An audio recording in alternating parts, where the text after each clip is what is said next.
那麼一提到這個營養和影像啊，很多朋友就容易陷入2個誤區，要麼覺得就是吃什麼都改變不了我片子上面呈現的這個結果，对，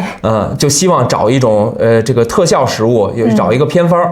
那麼其實我想分享的一個更本質的觀點就是，營養養護的目標不是直接就是抹去我們影像上面的這個結節呀、斑塊啊，而是通過長期均衡科學的飲食模式來深刻優化我們身體內部的這麼一個代謝環境，和我們這個自身細胞修復的一個能力，為整個我們生命系統提供一個優質的原料和低炎症的這麼一個工作環境。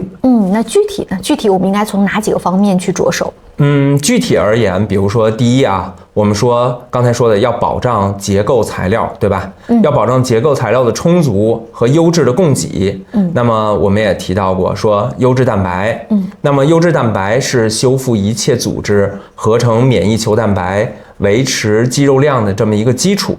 那麼我們影像上看到的，比如說肌肉的萎縮，那麼其實是與這個蛋白質的攝入不足是密切相關的。那麼我們優質蛋白，比如說就有魚類啊、禽類啊、蛋奶啊等等，比如說大豆的製品等等這些。那麼第二個呢，就是鈣和維生素 D 這2個成分啊，其實是骨骼健康的一個混凝土和催化劑。那麼我們骨密度的下降，在影像上其實是清晰可見的，也是骨折風險的一個直接的預測指標。那麼這個2個成分的來源就是奶製品、深綠色的蔬菜、豆製品，包括我們鈣的吸收也來源於曬太陽，然後比如說蛋黃。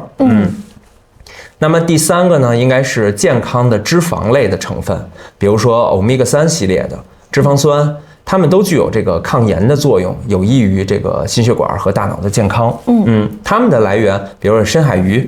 咱們常見的有三文魚、亞麻籽，還有核桃。那孫醫生剛剛為我們講解到了這個幾種建築材料，幫助我們更好的去建構我們身體這棟房子。優質的蛋白，還有鈣、維 D、健康脂肪等等，這都是現代營養學非常非常去推崇的。但是這裡呢，還有一個很現實的矛盾，就是有很多的中老年的觀眾，尤其是我們的父母這輩人啊，他們其實是有一些糾結的一個健康觀念的，而且是根深蒂固的，認為說年紀大了或者說有三高了，飲食要怎麼樣呢？要清淡。這個清淡很多時候就被理解成了吃素，油鹽不進，少吃肉，少吃蛋奶啊，因為他們擔心這些是我们叫做這個中醫裡面叫做發物，是吧？就是讓這個血脂可能會更高，來加重我們的身體負擔。那這種普遍的顧慮呢，其實和我們現代醫學裡面提倡的保證優質營養的這種攝入之間，其實我覺得是一種認知上的一個鴻溝哈。那您怎麼樣去看待這種矛盾？我們應該怎麼樣去理解它？對於這些其實非常需要去養護、維養他們的肌肉和骨骼的中老年朋友來說，什麼才是科學的、有益的清淡？对，這個是一個需要更新的一個比較關鍵的一個觀念啊。咱們說的這個清淡，它不等於純素，或者說無鹽無油。尤其是在我們中老年朋友的這個身上啊，特別是有一些慢性病的人群啊，那麼營養不良和肌肉流失，其實比營養過剩更常見，危害也更大。肌肉啊，它是維持代謝、保護關節、預防跌倒的第二顆心臟。在醫生的指導下，其實只有確保了足量優質的蛋白攝入，才能維持功能的獨立性和生活質量。那麼第二個方向，比如說我們剛才提到說抗炎抗氧化的飲食模式，這也是咱們現代營養學的一個前沿觀點啊，也是影響我們全身健康土壤的一個觀念。那麼它的核心是什麼？是要增加多彩的植物性的食物，比如說蔬菜、水果、谷物、豆類、堅果、種子。你看我已經提到了這麼多種，是吧？它們都富含了這個膳食纖維、維生素、礦物質，而且還有一些包含的一些叫植物化學物。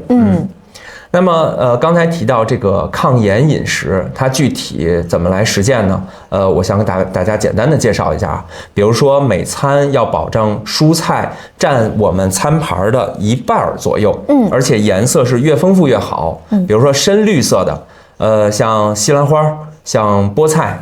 那麼橙紅色的呢，比如說我們常見的胡蘿蔔，然後西紅柿、南瓜這類的。紫色的就比如紫甘藍、藍莓，都具有這種抗氧化性。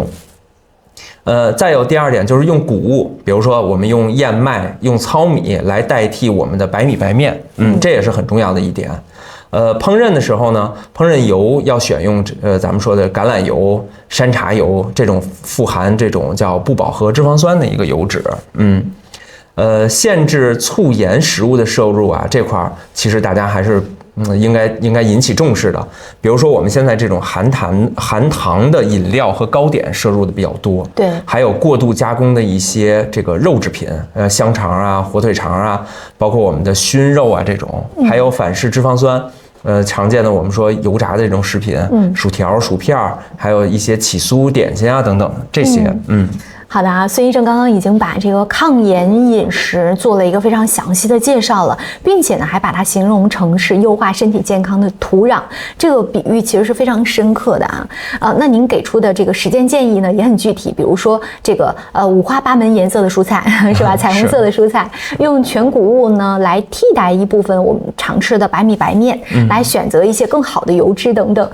但是我在想啊，其實這也是很多我們的觀眾朋友們心裡可能會有的一個疑問。就是這個聽起來更像是一種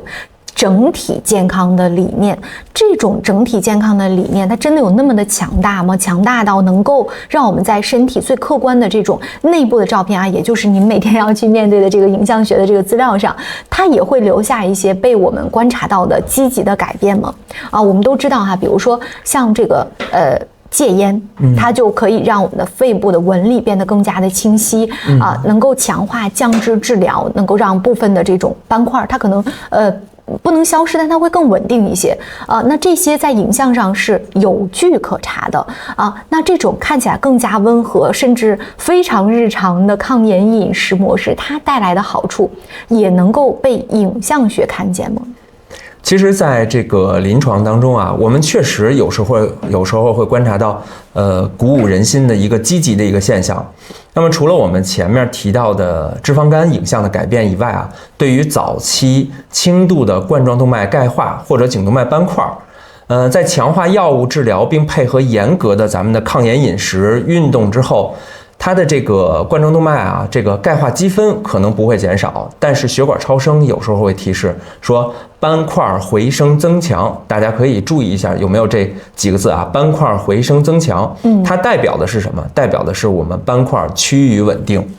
那麼患者發生心血管事件和風險就會顯著降低。更重要的是，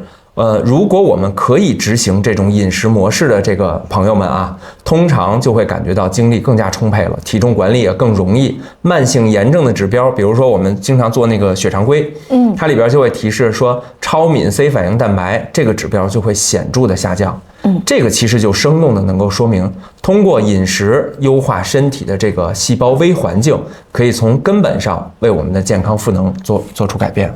好的，那這確實其實是一個我覺得令人振奮的一個消息哈。那有了優質的這種營養的原料，下一步是不是就是要讓我們的身體動起來，就是把這個營養吃進來了，再轉化成我們真正需要的，比如說我們的一些活力呀、一些動力呀等等。